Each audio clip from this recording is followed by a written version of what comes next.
Keeper of the Lost Cities, Everblaze, Chapter 51. They're walking on water, Sophie whispered, staring at the white eyes sewn on the cloaked figure's sleeves. How are they doing that?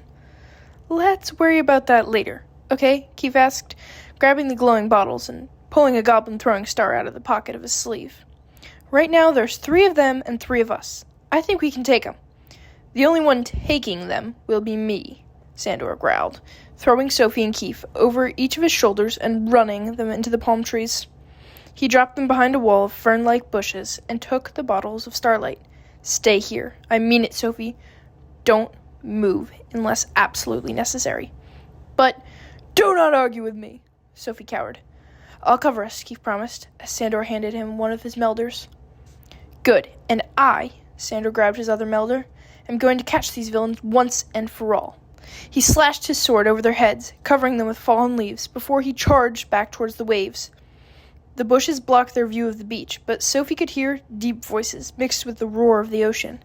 It sounded like they were arguing. How did they find us? She whispered, scooting closer to Keith. Do you think they're the ones that led us here? If they are, why pick this spot for their ambush?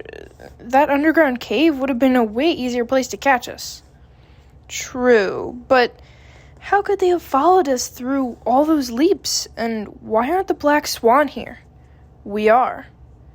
Furry hands blocked Sophie's scream as a dozen dwarves popped out of the ground. 2 of them pinned Keith to a tree, snatching his melder and cutting off his cry for help. What's happening over there? Sandor called from the beach. Tell him to come to you, the dwarf holding Sophie whispered. We're here to capture the rebels, and he's ruining our plan. Plan? Sophie wondered as he held up his wrist, pointing to a cuff bearing the sign of the swan. A dozen dwarves did have better odds of winning than a lone goblin did. Plus, if they were there to capture her, they could have just taken her. Fine, she mumbled into his palm, wishing she didn't have to taste his sandy fur. The dwarves let her go, begging her to call Sandor quickly. He's keeping the rebels off the sand. That's where we have our advantage. Sophie really hoped she was doing the right thing as she took a breath and shouted, Sandor, we need your help!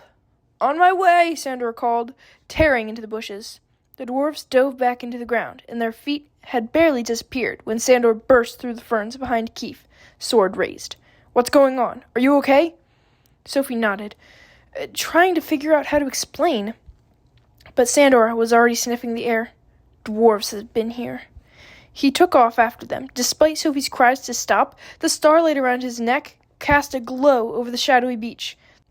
The cloaked figures had just set foot on the sand when they spotted Sandor, and the line of dwarves, sending cracks rippling across the beach. They scrambled back into the water, just in time to avoid sinking into the shore.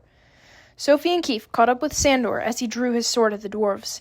They're with the Black Swan, she told him. They were trying to get us to lure the Neverseen onto the beach. Yes, and it didn't work, the dwarves mumbled, shaking their furry heads. The one who'd grabbed Sophie pointed to where the Neverseen were diving under the waves. They came here through the water. I'm sure they're leaving the way they came. Sandor reeled on him. How do you know so much about them? We only know what we observed. And why were you observing? Sandor demanded. Part of the plan, which is now ruined. Sandor lifted the dwarf by his furry shoulders. Excuse me? The dwarf didn't so much as blink, though his friends raised their feet, ready to stomp the ground any second. Be careful there, Gigantor, Keith warned. I'm pretty sure they're about to drop you into a sinkhole. Only if he gives us a reason, the dwarves told him. Sandor pulled his hostage closer. I'm only going to ask this once. What was your plan? Wait and watch.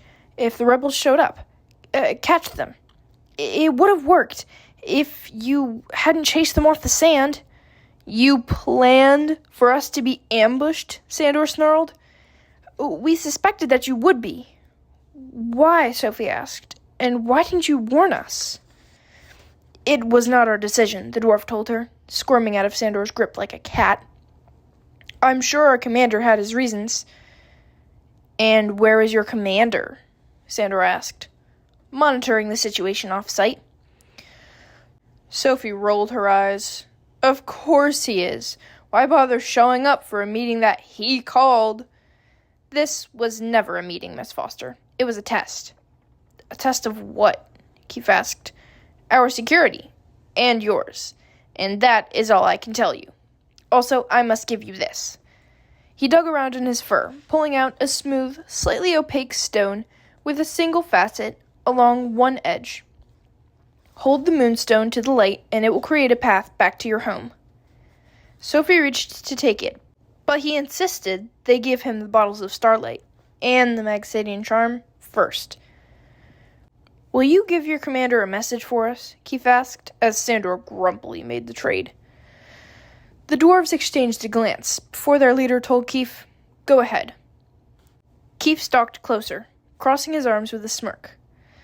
Tell him we passed his little test, so now he can pass one of ours. He'll find instructions waiting in the cave in 5 days, and if he doesn't follow them exactly, well, let's just say there will be a mountain of sparkling poop with his name on it.